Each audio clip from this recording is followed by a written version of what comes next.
make it easy. I'm gonna do 4/4, and why don't I do? Why don't we do G minor? I like that. So that's 2 flats. And somebody give us a mood. What's the kind of mood that we're after here? We're already in a minor key, so that kind of sets a little bit of tone. How about a kind of a 1600s type kind of handle, like I've got this idea of a da da da da da da da da. Okay, so we're going with like a 1600s. I'm not going to try not to steal your lick there, but okay, so let's see.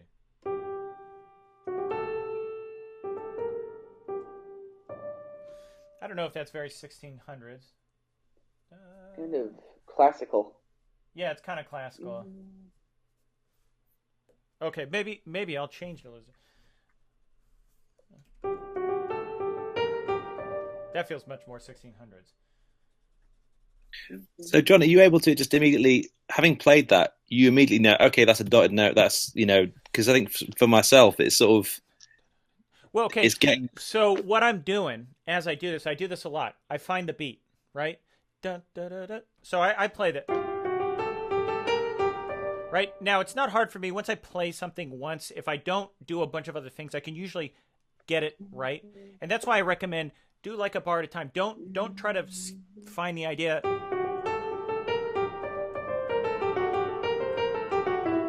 Right, yeah. Yeah, what did I write at the beginning? I have no idea. I just played a bunch of stuff, and I made too much progress, mentally without actually writing it down. But part of it is finding what is the beat that you're on, because it's much easier to find your rhythms, right? Right. So I know, and I think there's a delay with the video, so you can't quite see and hear me at the same pace. But I know that it's da da da da da da da ba ba, right? So I can already hear that it's 8/16, 8/16, right? So da right, da, yeah. Da, da, da, da, and then those last da. Those are all 8s. Maybe the last one's a quarter. So now notice I'm not worried about what the left hand's doing, right? Because this is very clearly implying a harmony. Now if we go real simple, that's not very 16th century. I mean, it would be more counterpoint based, but we know at least at a minimum we're highlighting the one chord. But I don't want to necessarily lock myself down.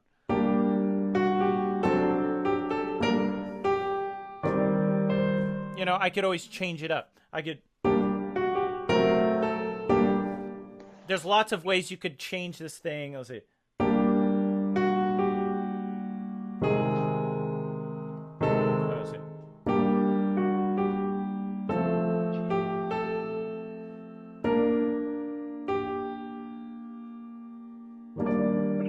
I mean, there's a million ways you could cut that. So I don't want to do it. I don't want to write down my harmony yet. I'm just working on this melody. So we have a measure. You can see it's for reals here. And I know you're looking in mirror image, so that's probably not all that helpful. But I'm writing it down by hand. You can see. Right. So I hope everybody is making progress on their own sketches. If not, you can just watch and we'll have fun. But now here comes the hard part, is we have to keep going, right? So now notice I've already played this probably 10 times or something like that, right? That has been ingrained into my fingers now, but nothing's fully locked down. I mean, I could change it as I go, right? Make that a dotted and make it a 32nd note. That's simple. I just did it. In fact, I'm going to change it back. And that's why there's benefit to sketching by hand and not locking things down in your computer. If I wanted to change that to a dotted with 2 32nd notes in Sibelius, it'd be all sorts of key clicks and things like that. Right. And then it's done. It's like, then I got it. Now I could always Command Z and go back. But if I start adding a couple more notes, then you get in all this mess, right? Can I just John, because ask a quick question, because this is super. I'm not doing it, but it's really interesting and kind of give me loads of ideas of how I could apply it. But with that one you just did then, there was more surface rhythmic activity in that. Could that, you could do that and go, you know what, I like this, but that needs to be later in the piece. So I'm going to make a note of that. Oh yeah, no, let's do that. So why don't we do this? Some dotted notes there, right, as an alternate. Da, da, da, da.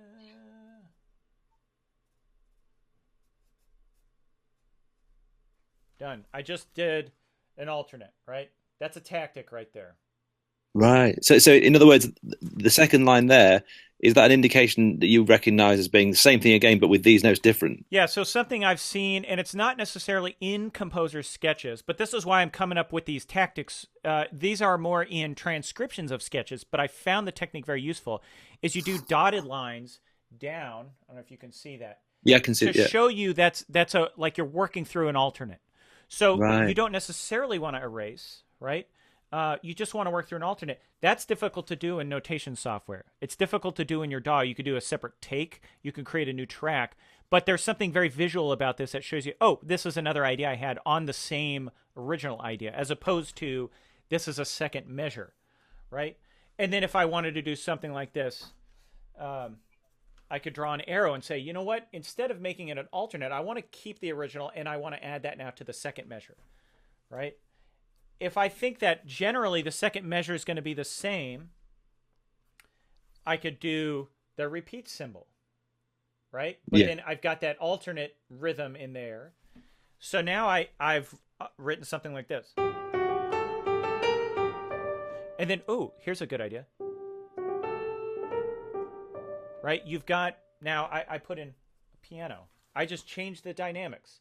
Now, I'm not saying like I'm amazing, I just did this. I'm just saying these are the possibilities are always endless. But once you write it down, that you kind of you start to chisel away at where am I going with this thing, right? So and you're very quickly generating the material, aren't you? So, yeah, I'm quickly making my way through. So now I've got two measures. Now it's taking a little bit longer than this would naturally because I'm trying to speak through it. Now I just had an idea, and it just occurred to me while I was doing it.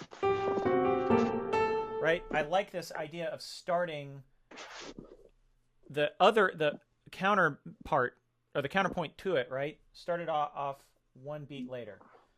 And I liked it on the C. But and I just know I want kind of this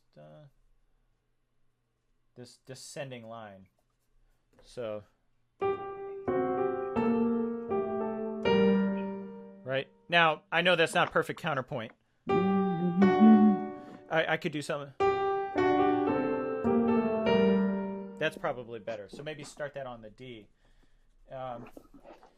Notice I'm not thinking in oh, that was parallel this, parallel. I'm just getting ideas down.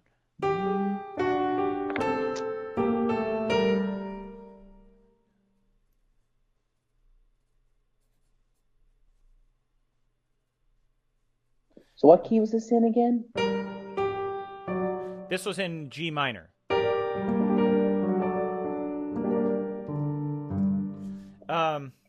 So now I've got a kind of the beginning of some kind of counter subject to it, right? A little counter melody going on. But I don't need to develop that further if I don't want, because it's not as critical. I can just keep moving on. So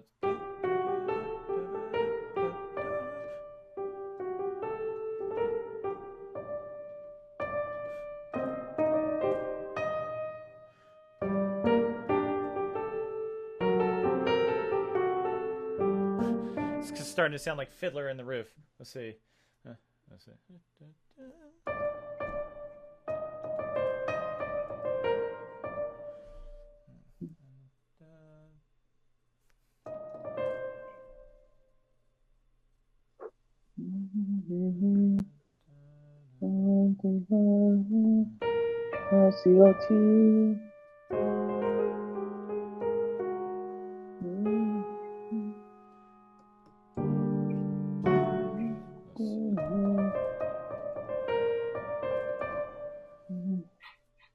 Oh, so here's something before I write it all in. I just started writing note heads, right? I didn't worry about writing out the rhythms because I kind of already know the rhythms. And you can start to make a lot of forward progress by just writing notes and then filling in the rhythm afterwards.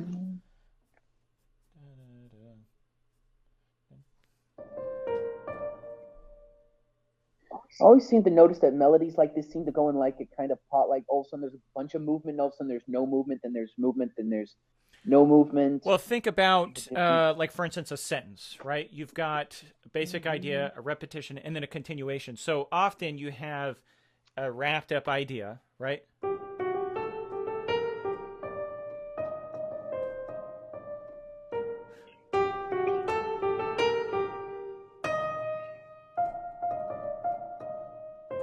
Right? So that would be the basic idea and the repetition. Now they're kind of long, but and then you get to the continuation. Let's see.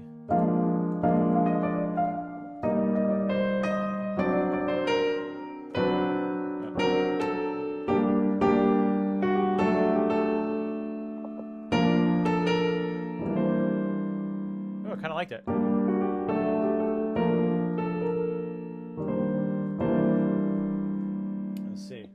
So I'm going to skip down because I don't know exactly. So I know I want to go.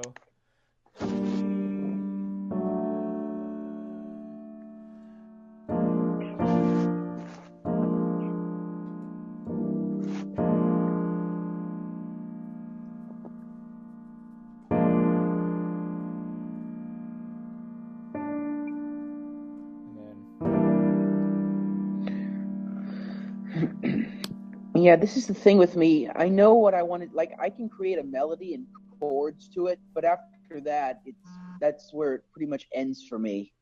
Okay. What do you mean? Because what I mean by that is I don't know what to do like under it. I don't know how to create. Is that like create textures?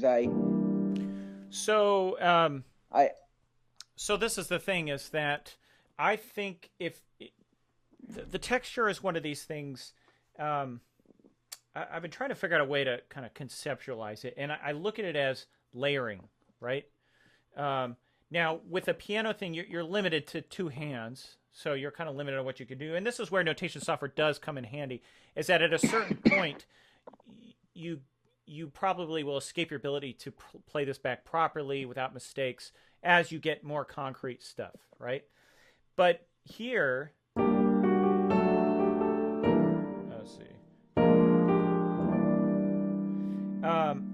I'm not necessarily worried about the counterpoint or how I'm going to write this to make it work 16th century wise. I'm just getting down what I can do and what I know I like, right? So I knew I wanted that kind of harmony.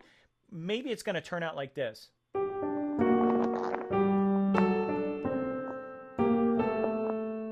see. Where are we? You know, maybe it's going to be something like that. I don't know at this point, though. And don't feel bad about writing bad counterpoint and making all sorts of mistakes, because you can correct it later. I think people get wrapped around this idea of counterpoint being this mystical art where Bach sits and writes, you know, this, and there's never, you know, a parallel octave or parallel fifth or whatever. And Bach is the pinnacle of counterpoint. And he's still, I've seen in you know, studies of his music, he still occasionally lets them slip. You know, so if Bach lets it slip, don't feel bad about it. Just let it go. You know, you can work it out later. And if you have a parallel fifth or octave, who cares? As long as it sounds okay. That's not to say that you shouldn't strive for technical excellence and good part writing and good voice leading and great counterpoint. Those are all good things to strive for. But they're bad in the sense of if they stop you from making forward progress and writing notes and getting to the end of your piece. So this is what I've got so far. Kind of ugly on a page, but it's a lot in terms of music to work with, right? So let's see what we have. Let's see.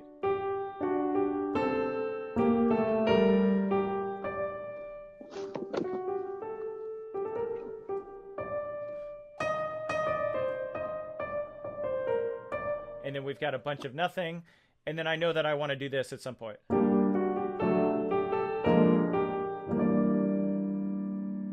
Right? That feels like kind of a penultimate statement. That's something.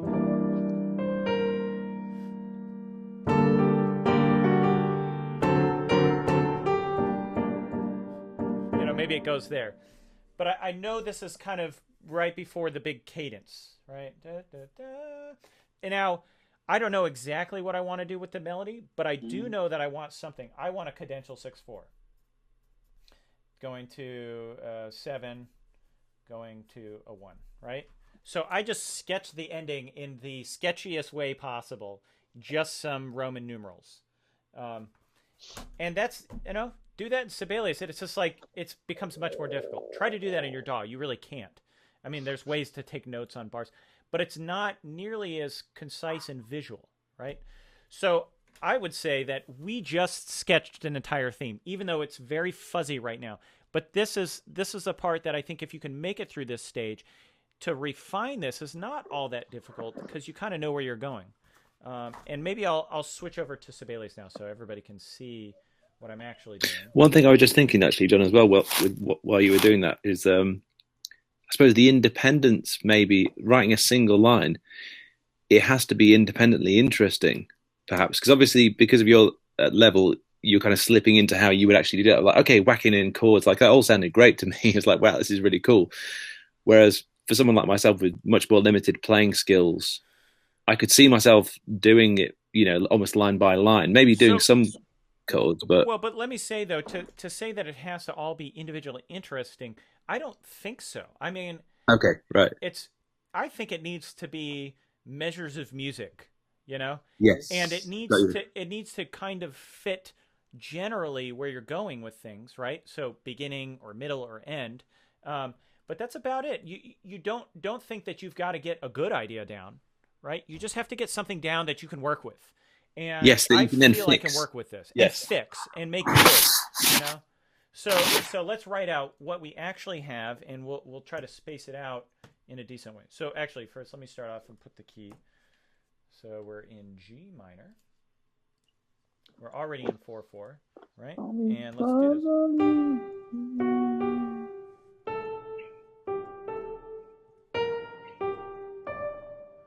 And then, so we kind of knew that we wanted to do this, right? Repeat this measure, but I wanted to change that to 32nd notes. And I kind of made it a point to do piano there, right? So that's, let's just say. Now with this counter line here, what I had written, we had a rest and then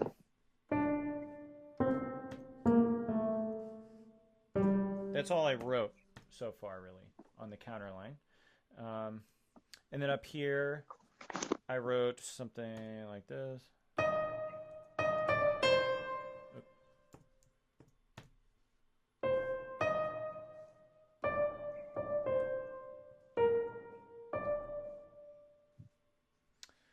Okay, and then a few measures down, and it doesn't really matter here where I put it in. I'm going to take over this piano too, it's taking up space. I've got this. Kind of the same melodic idea.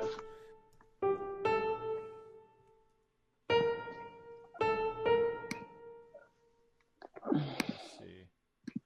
I don't know.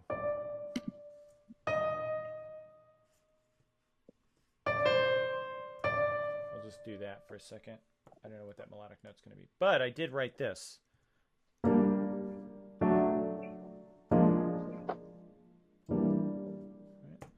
So let's hear what we have played back by Sibelius, the most amazing interpreter of music.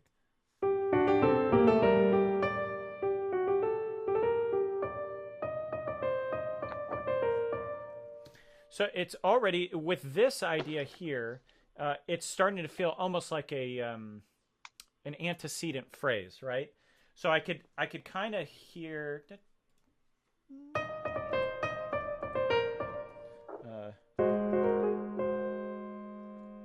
see. I don't know if that was it.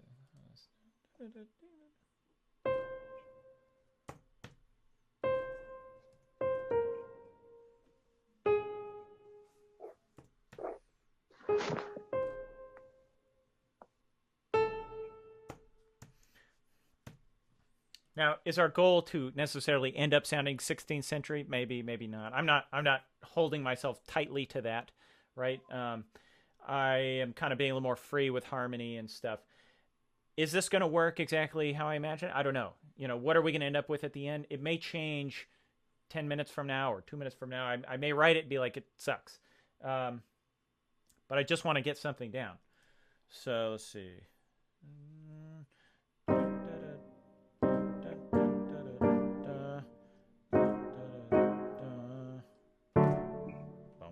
Right? It feels abrupt there.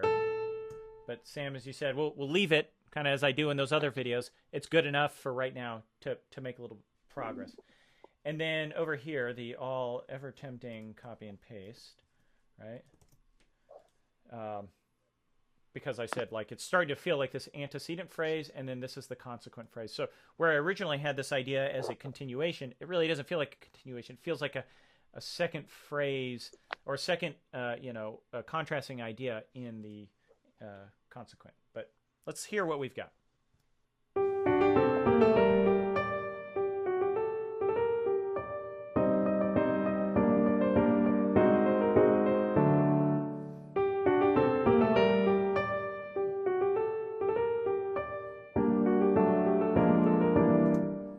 So I feel like this is too repetitive right there. I don't know if anybody else felt that way. This I did. Yeah.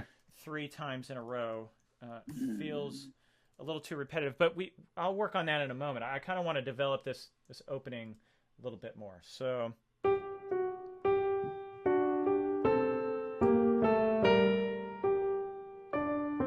Let's see.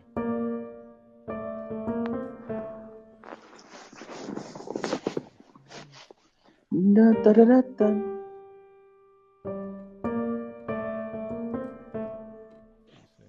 Can I just ask, John, is this ordinarily the point that you would bring it into Sibelius, or would you stay on paper for longer than this if you were doing it yourself? It depends on what the goal of the session is. Like if I just wanted to write a theme, then I'd move it in. If I want to develop it further, I'm getting to the point where I actually like to stay away from Sibelius longer and try to push through and get more material down. So my sessions are getting longer right now. I mean, you can see where I'm working out lots, and let me share my screen first, or my camera. But my sketching sessions are getting longer, where I'm filling up entire pages or 2 pages at a time, and I'm finding that to be more useful for me. But for the sake of the symposium, if I try to do that right now, this would last forever. Makes it. So let me go back to Sibelius. Yes, I'm finishing it. What's up? Daddy, we go into the shop. You go into the shop.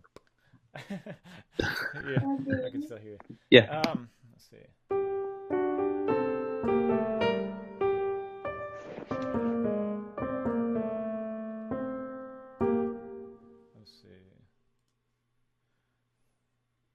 Let's see. I think I want something like this.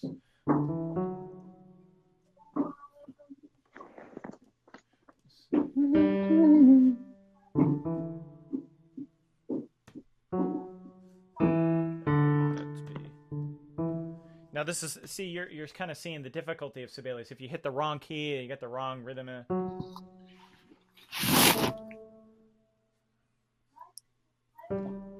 So, and yes, that's hidden octaves. Did anybody see that? Nobody called me out immediately? No. Come on, people. Get on it. The octave police. Yeah, the octave police. This goes to G, and this goes. You know what? That'd be a good track. That'd be a good track title. Yeah, the octave police. Yeah. Let's just hear what it sounds like. It feels a little bit clunky. I don't know. I'll probably change it. Let's see.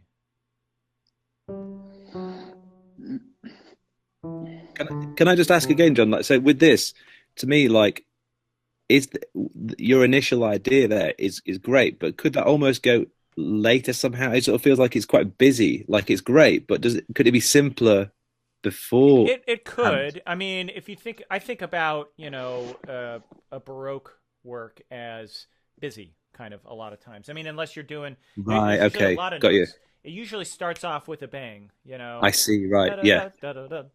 Makes sense. That's where my lack of taste on this area shows up. Right? Now, if it was a romantic piece, yeah, I may start a little bit less busy and work my way into it. You know, I'm not too happy about my counterpoint right now, but it's okay. I'm just getting ideas down. And that's the thing, is you got to be okay with not getting the final product down first, because it's called the final product for a reason.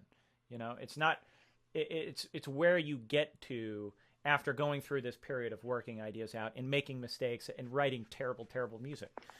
You know, I don't like that, so I'm just going to delete that right there. One relatively easy way to do this is to start thinking in what are my allowed intervals, right? So here we've got E flat, right? And I'm clearly outlining some kind of C minor chord here. So I could do that, right? And here's another one. I could do that, right? Because that's working. Now, I do have to deal with that it goes up to E flat here. I don't necessarily want to go down to D here, but I'm just putting in what intervals are going to sound good at the moment. So let's hear this. Right? Sixes and thirds always sound good. It may not be proper counterpoint. It may not be the best thing that you could write right now, but it's not going to sound bad. And keeping one rhythm clean while the other one is busy generally always sounds good. If I try to do these in the same rhythm here, you'll hear... Right. Now, this may not sound bad, but it's not going to sound like real counterpoint. It sounds okay because it calms down after that, but if I kept doing the exact same rhythm the whole time, it doesn't sound as good. But here's an idea, is we can do something like this. Let's see. We can keep this part busy. Let's see.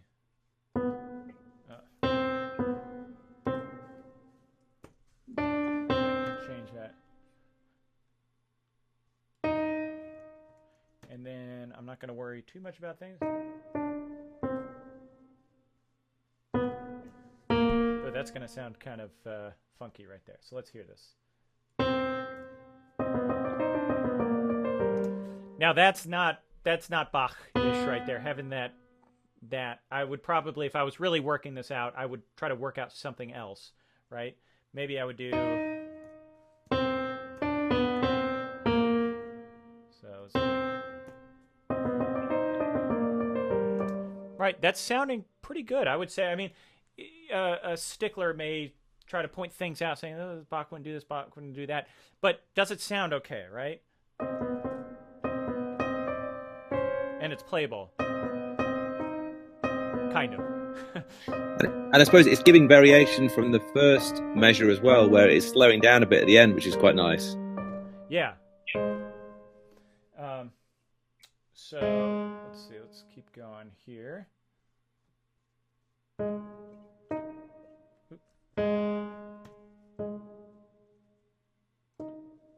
What was my chords here? I just had I just had it twice. Okay.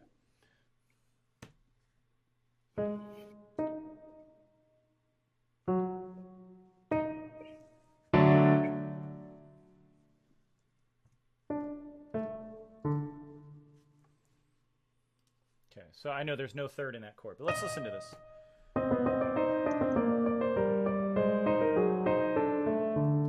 Kind of a Prokofiev-esque feel to it, these kind of slightly odd harmonies.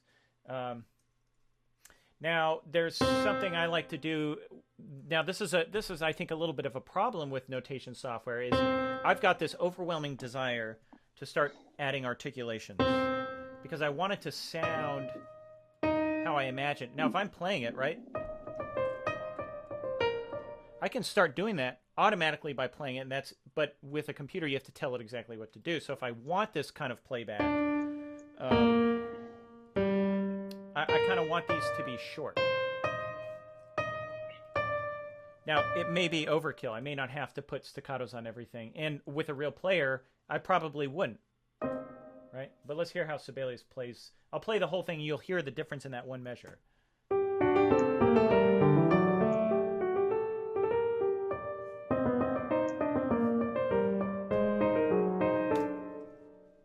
You can hear it gives it a different feel, right? Still relatively subtle, though, isn't it? It's not night and day, the difference. No, it's subtle. But yeah, the devil's in the details yes. with music. So let's see.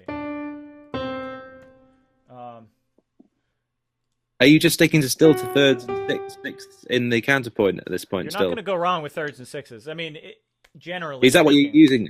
Is that what you're using throughout at the moment? That's kind of what I'm using. I mean, I'm relying on a little bit of just like this feels right, and a little bit of I know this is going to kind of work. But am I breaking some rules? I'm sure I am. Am I an expert at picking those out as I go? Not necessarily. And sometimes you find it later. If this was a counterpoint class, I would spend a lot more time working that out. But this is just kind of a short example for the symposium. Let's see. So let's listen to the whole thing. So you know what? I kind of like that there's this open space. I think we can work with that, actually. And this is one of those things. I didn't intend it to be like this. But I think I want to do... Let's see.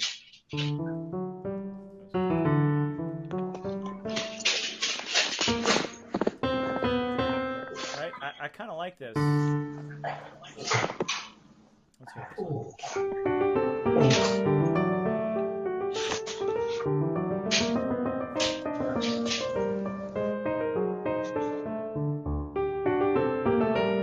A dog bark was in time.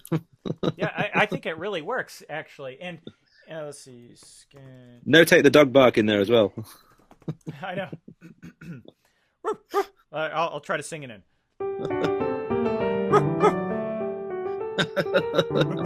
Now you've got avant-garde music. Getting stupid. Yoko Ono remix. Yeah. No, that's so funny. But, it's one of those stupid things that, like, if I was going to orchestrate it, I may do something like, hey, that rhythm that I just barked worked, right? Yeah. Right? If I were to say, let's add a timpani. Let's just do this because we can, right? I'm going to add it right where... I'm going to add it right where I barked.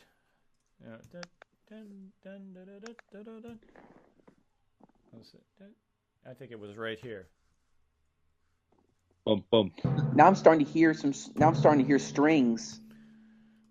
Oh yeah, definitely. I could see this being for strings. It wasn't very powerful. Hold on.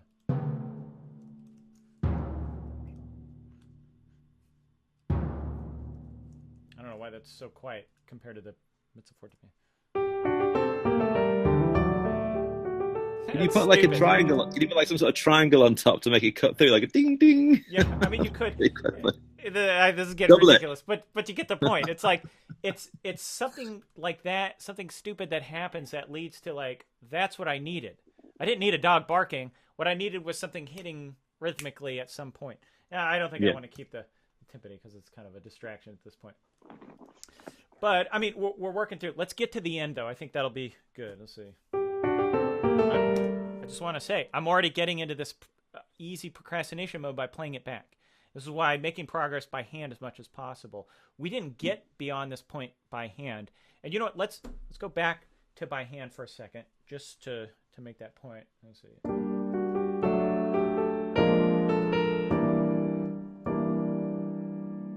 What's that chord right there? It's a half diminished chord. If you ever hear a chord that like is heart-wrenching, 9 times out of 10 it's a half diminished chord. Oh. What series of intervals is that? So it's...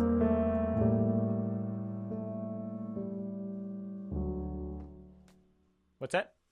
So I was going to say, what series of intervals is that? So it's like a minor, the major, minor? Oh, for the chord itself or for what I did? For a half diminished, you were just saying for a half diminished, is that so? So it's a diminished triad. Okay. Right, with a minor seventh. Oh, minor seventh. Right, so if you take an E minor chord, or E minor 7, and you lower the fifth. So it's basically a diminished chord with a minus seventh on top. Yeah, that's a half Why is diminished it called chord. half? Why is it only half diminished then? Because if it's a a fully diminished diminished chord? seventh is that. You're adding another minor third on top. You're adding a diminished seventh, right? Instead of Excuse a minor me, I'm third. a music theory nerd.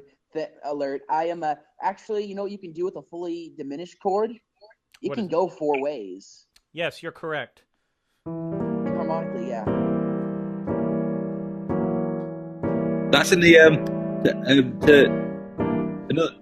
another music nerd point. Isn't that in the Leonard Bernstein unanswered question, or whatever it's called, thing? He goes on about that. The Harvard Leonard Bernstein lecture. Have you seen that? I'm sure he does. Hold on, let me find. So this is a. Let me just pull this up here. I can't remember which book. This is the Tomashko book. This thing is a chart showing you everywhere a diminished chord can go. And Wow. I'll pull up the new harmony poster that I'm working on, which has taken me forever, but I think you'll get excited after you see it. Once I get to the final version. Hold on, pull it up. It's very busy right now, I warn you. But the hold on. So this chart right here is basically the original chart, right? So I've got the same chart.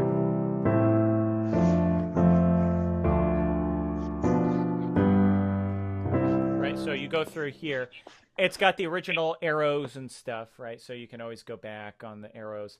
I'm adding more in between chords. So for each one, you've got the applied dominance. So if you go 1 to 5 of 6, right, to 5 of 4, to 5 of 2.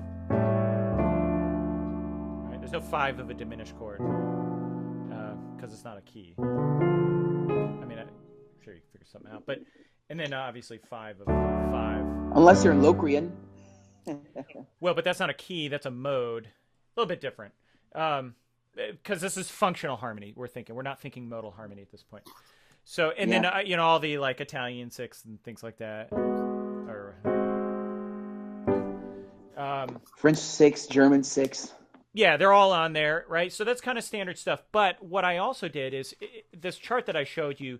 There's 3 diminished chords, right? And they're just every other diminished chord is an inversion of it.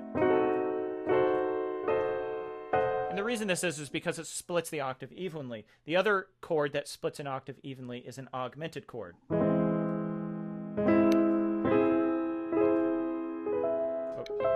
Right? So all those chords, they split it evenly. And that even splitting of the octave means that it's got a lot of voice leading possibilities. That's why chromatic mediants sound good. So you got, right? These are all usually one step or, maybe a step and a half away from an augmented chord. So, right, you got C major, you got C augmented, right? C, E, G sharp. But if you take that E down, now you're in A flat, right? You reimagine that G sharp as an A flat. Or if you take that C down, you're in E major. That is the conceptual, that's the reason why chromatic mediants sound good, is because of smooth voice leading. And we're just taking away that one intermediate step of that augmented chord and just going straight there. Right? Sounds like Dvorak already. Now, the other things I'm adding to the chart here, which I had kind of at a separate chart, is modulating the closely related keys up at the top. Right? So if I want, and the way this works is, let's say I want to go to 2 as a key. I know that if I get to 4 or 2 within my original key, I can smoothly modulate. So let's go like this. We'll go 1 to 4. Now, I know that from the 4, I can use that as a pivot chord because 4 is a part of D minor, right? F is a part of D minor. It's the third, or it's the mediant in D minor, which means that I can safely hit the 5 of D minor. And it'll sound like a smooth progression because they're within the same key. And it works for all these. So if I want to go to E minor, all I have to do is get to C. I could obviously go straight from C, or I could get to E minor, or I could get to G, or I could get to A. So let's write a progression where we get to A. And I'm even going to do 5 of 6. So now we're on A minor, which means that I can safely go to B major and then to E minor. And now we've modulated to E minor. So that's how those work. Now down here, though, because of those 3 within your applied 7th chords, right? So now we're kind of taking a step further theoretically. Within all your applied 7th chords, you have the 3 different fully diminished chords that are required to go anywhere, right? So this first one, if we go from C to a G diminished, now that's an applied diminished chord, right? But if you see, I put a little number here, 1. That means it's this one. You can take it. Now, this is very messy. I realize this. This is just me working through my ideas. But you can take that. If you were to write a progression, say you do this.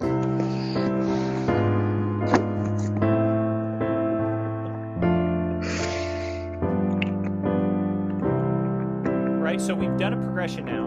And if we go back to it, right, you're kind of expecting that this is going to go to A minor again. But this is where you throw in the wrench. You go... So we've got, it can take us to sharp 4, right? It can take us to a F sharp major or F sharp minor if we wanted, which means that we could easily make this a, let's see, a C sharp 7. And now we've modulated to F sharp major. So let me play that again. I started at 1, right? We're at C. We go to the 7 of 6,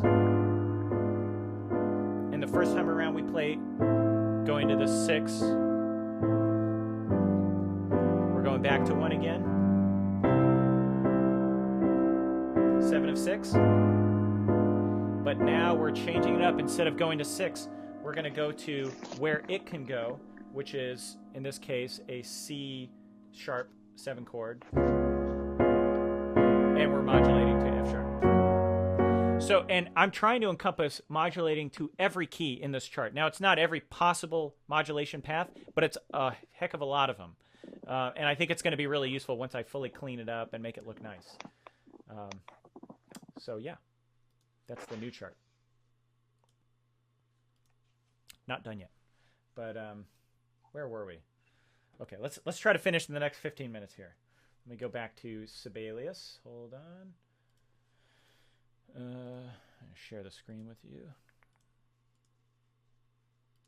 Okay. Let's just listen for one more time. Procrastinate.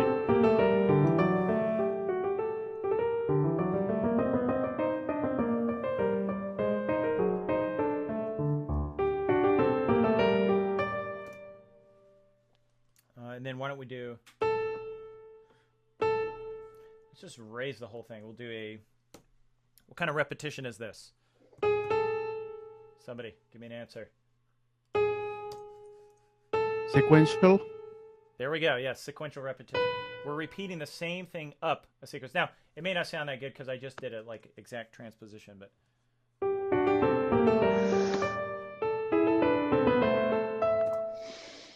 It sounds like we left the key, but it doesn't. Nothing sounds wrong about that.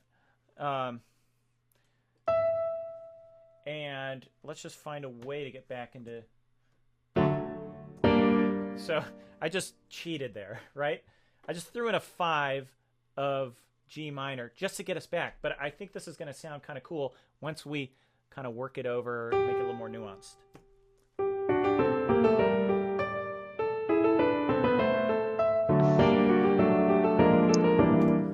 It's working, and that works for me. Now, there's a lot that we can do with that. We can really make it shine. But I think for making forward progress, that's all we need to keep going here. I'm going to throw that over there because I want to just really... Anytime you have a half diminished chord, you just gotta let it sit. And if you remember, I did sketch an ending idea, which was just the Roman numerals, and pull that up. So you can see my, just the Roman numerals. Does anybody remember what I wanted there? cadential 6/4. Remember I said, I don't know what I want melodically, but I do know that I want something like this. Oh. Hold on, let me delete all that. One of those... and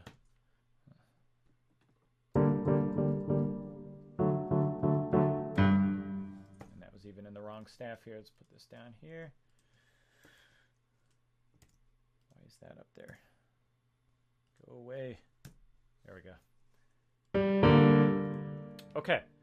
So I think we've got something good. Let's go ahead and listen. Oh,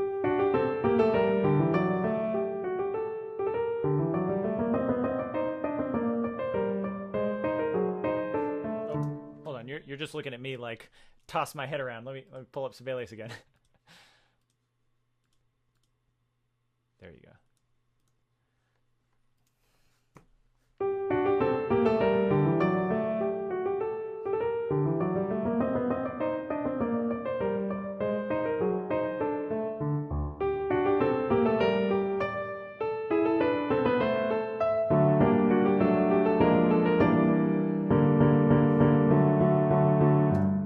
Okay, so once again, it's in rough form, right? I probably, well, one, I should take those out. I should add this in here. And let's do this. Hairpin.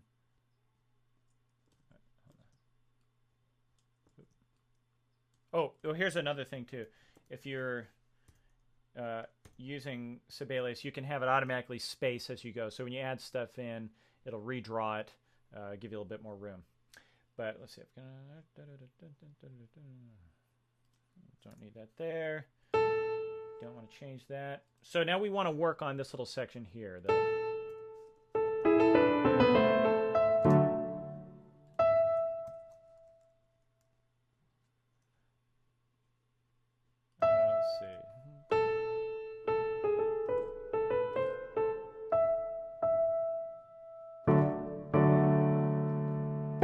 I think doing something like this.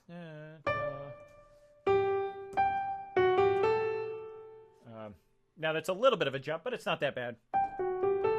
A little bit of practice. I think a pianist wouldn't have any problem doing that. But what I do want to do is make this note jump.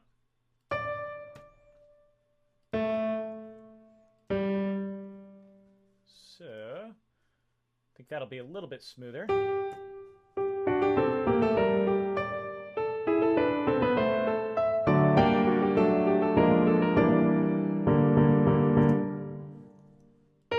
And then here, this feels like that jump is a little awkward. Right, like that. I feel like this gap doesn't make sense because, oh, well, that's why. It's because we never put that in there. Where did I go?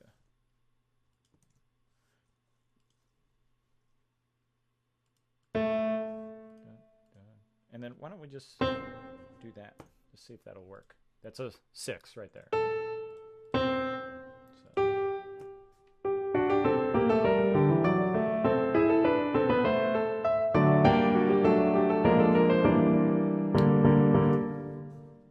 Let's see.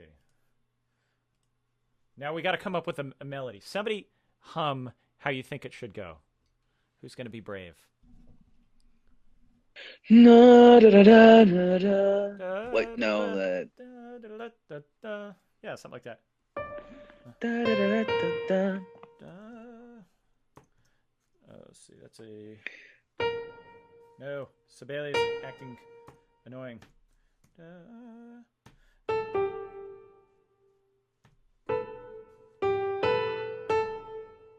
did that do that? Where am I missing here?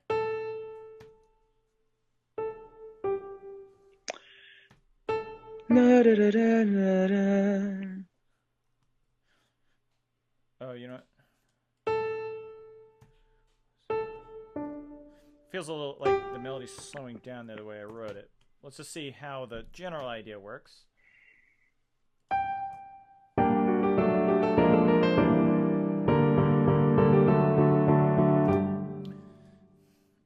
I think I slow it down. I think maybe if I just take this into one bar. So dun, dun, let's take this right here. Something like that. We'll erase this.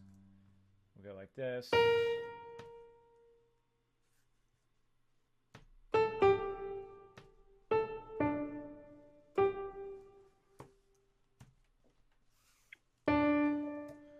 Okay, I think we've done it. Let's go ahead. Let's just delete these so it looks a little nicer.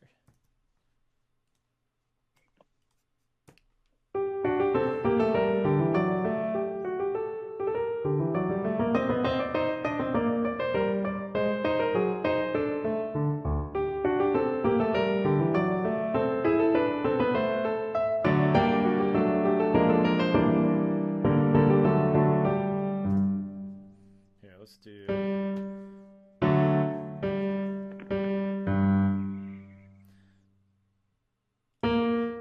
Let's see.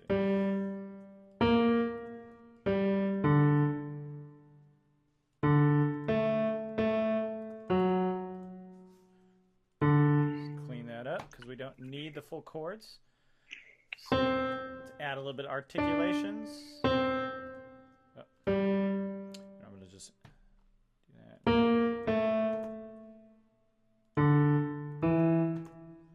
There should be a way to like set all your set standard articulations. Sorry, this is the boring part of things.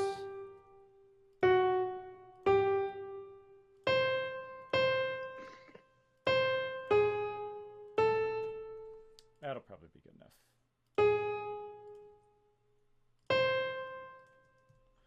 Just a little bit more, sorry. I apologize. I'm wasting everybody's time.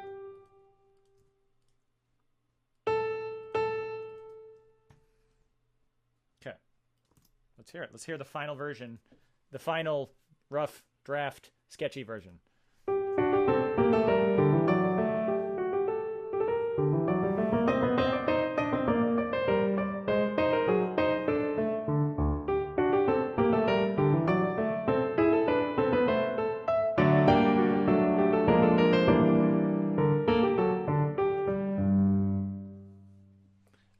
I think it works.